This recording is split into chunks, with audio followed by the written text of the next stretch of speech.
Dr. Jerry Emmerich from Ferris State University.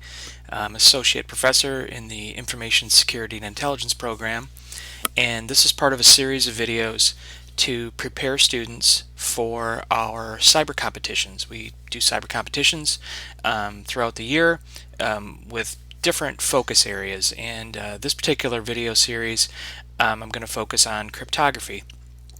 So today I want to just kind of lay the foundations for cryptography concepts and terminology so that we can build on that with more advanced discussions about cryptography. So let's go ahead and get started.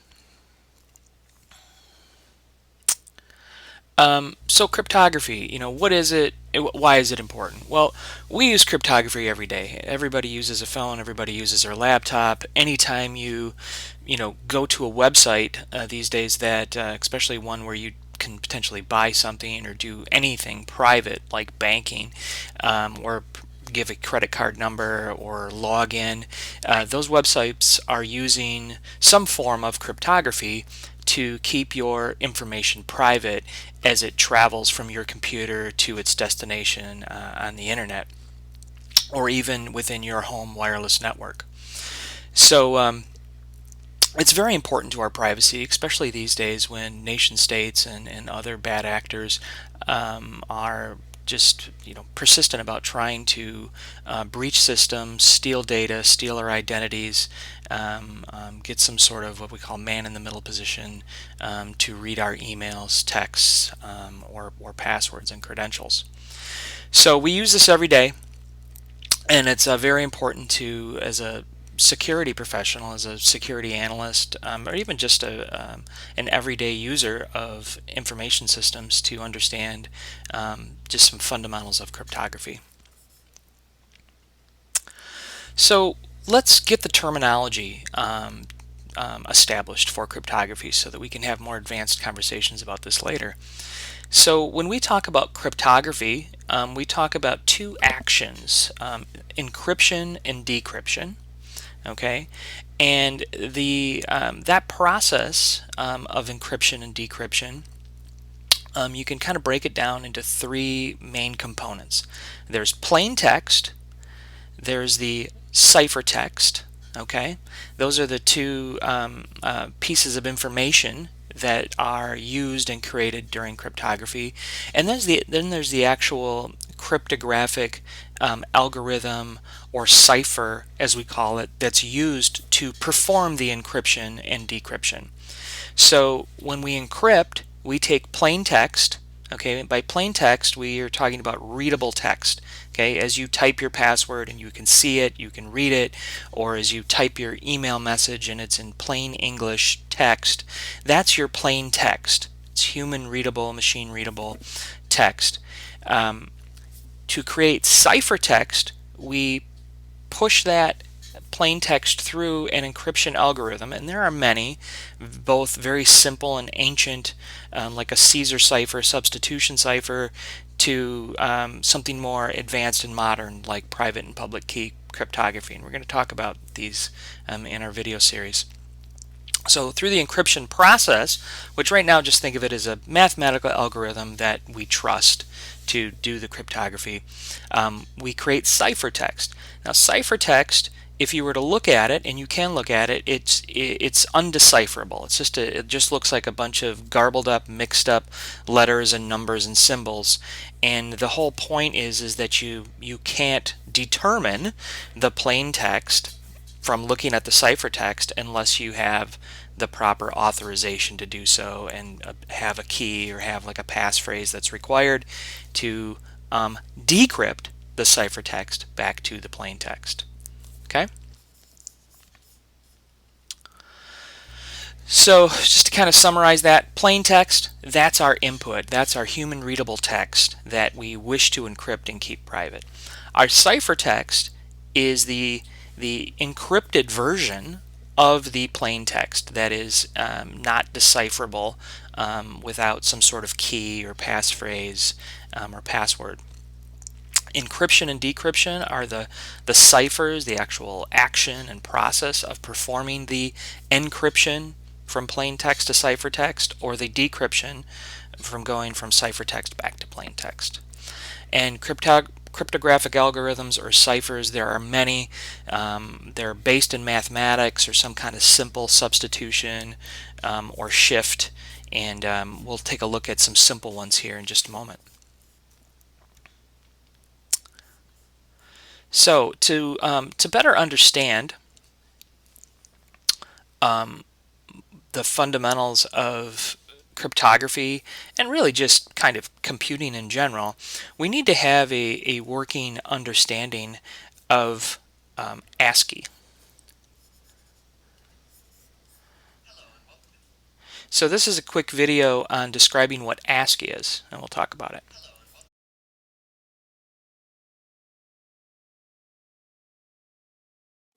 Hello and welcome to this video brought to you by Bitmerge.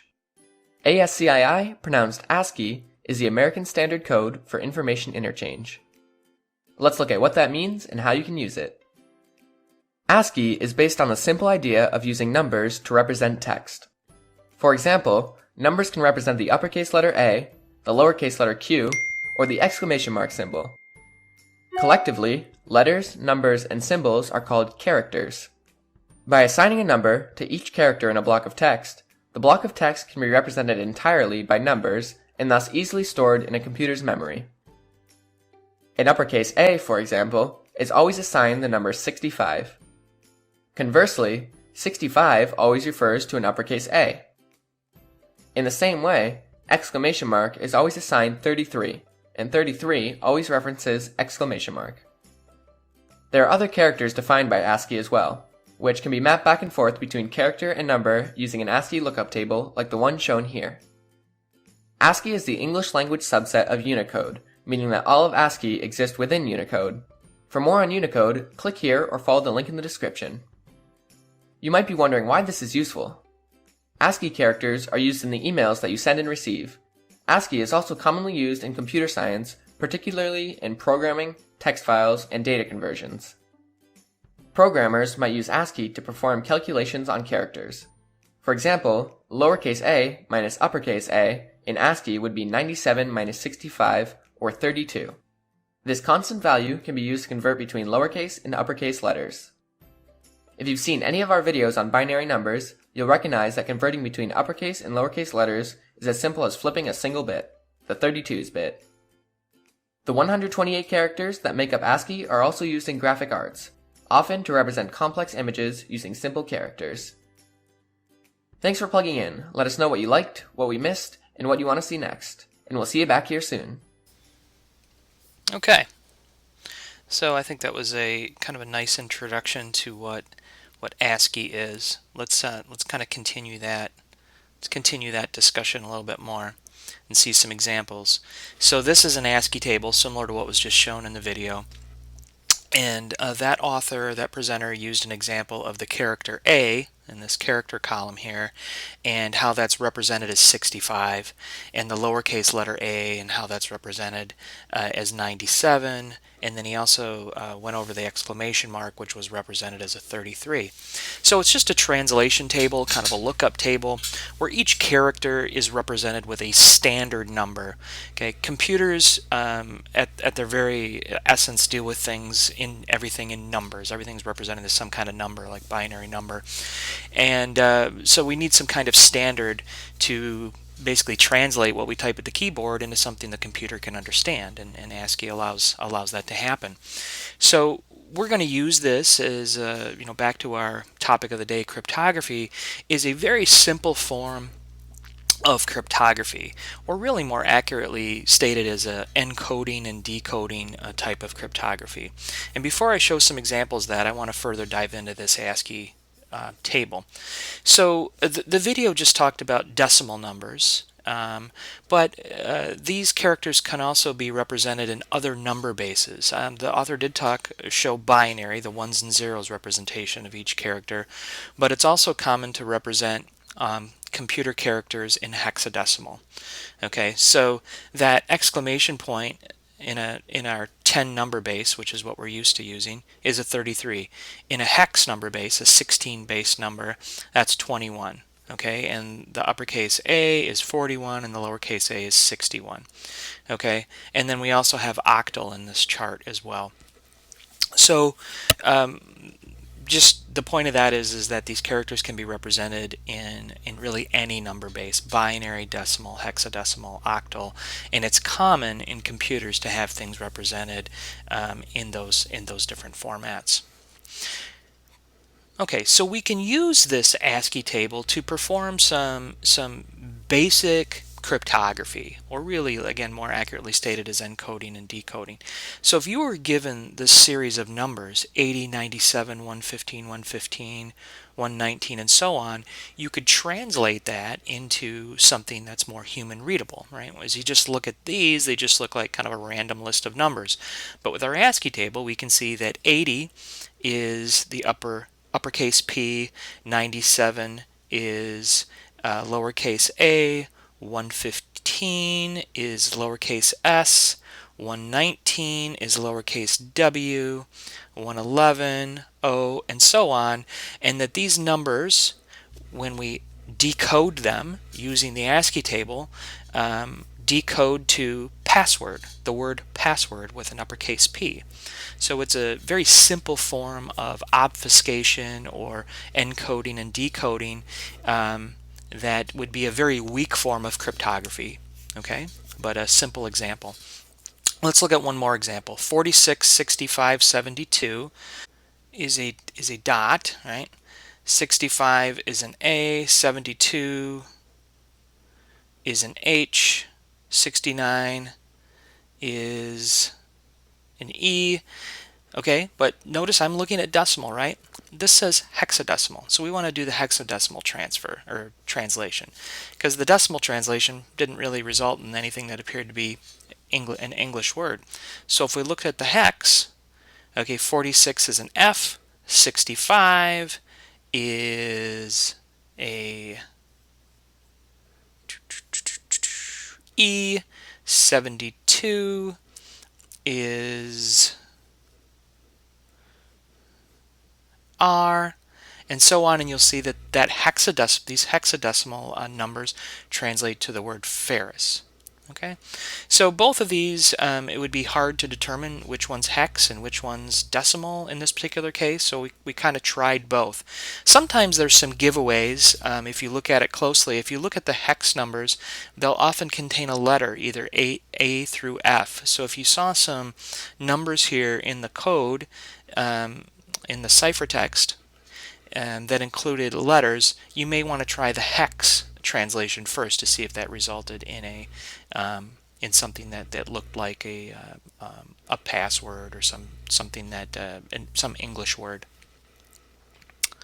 All right, there's a couple of tools, online tools, that are really helpful to play around with this and to also use during our competition.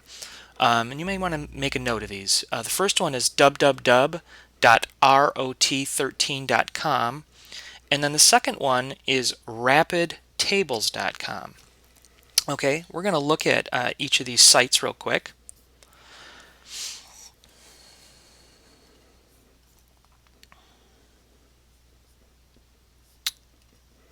Okay, rapidtables.com. So what we have here is we have a tool, and what this tool does is it does that translation for us without having to kind of manually go through the ASCII table. We can simply put in our ASCII text, our plain text, and it will encode that in hex, and it'll encode it in binary, decimal, and something called base 64, which is another form of encoding.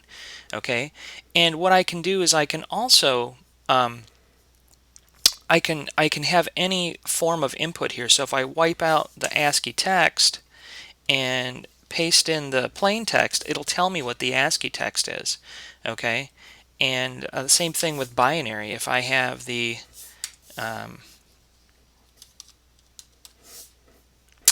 text, it'll tell me what the binary is, and if I have the binary, it'll tell me what the base 64, the hex, and the decimal encoded or ciphertext of all of those are. So this is a really handy tool to have handy during our competition, where you can try different forms of encoding and decoding and see which one results in ASCII text that appears to be the correct answer. Let's look at rot13.com. So what rot is, what the site does is it does a shift cipher. Okay, so if we hit this drop down here, we'll see that there's all of these rot1s through rot25. Now, if you were to envision the alphabet, both lower and uppercase letters, just written out one after another on a linear line, and then each position, starting with the letter A of 1, okay, all the way to the end with the capital Z, that highest number, what rot does is it just simply shifts a number of characters forward to create the ciphertext. So right now I have rot2 selected. So if my plain text was ABC, okay, since I'm shifting forward 2, my ciphertext would be CDE, right? A plus 2 characters forward is C, B plus 2 characters forward is D, and so on. Now if I change this to rot3, now A becomes D, B becomes E, C becomes F. Now this gets harder to just kind of see as you move up, as you move the shift out more. It's not as obvious that we're dealing with a shift. Okay? So that's what rot is. So if you're given some kind of ciphertext that looks like this, right? These aren't numbers, right? So the ASCII table translation is most likely not your best method. Perhaps it's some form of a shift cipher, okay? And we do have some challenges that use these different shifts. So you can it's pretty fast to just kind of go through here and try the different shifts until you find one that results in the translation, right? So if this was our, oh, don't have that pasted anymore. Yeah, if you just try these different shifts, I think you'll eventually see that you'll, if it is a shift cipher, that it will result in a correct answer, assuming it uses rot. All right, let's go back to our presentation.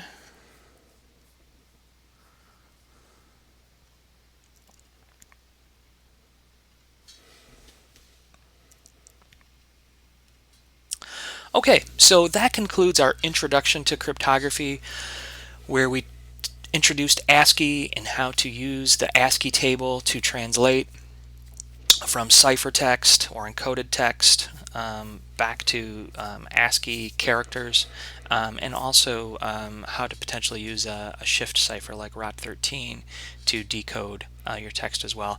In the next video, we're going to talk about a more modern, secure form of cryptography using public and private keys. We'll see you then.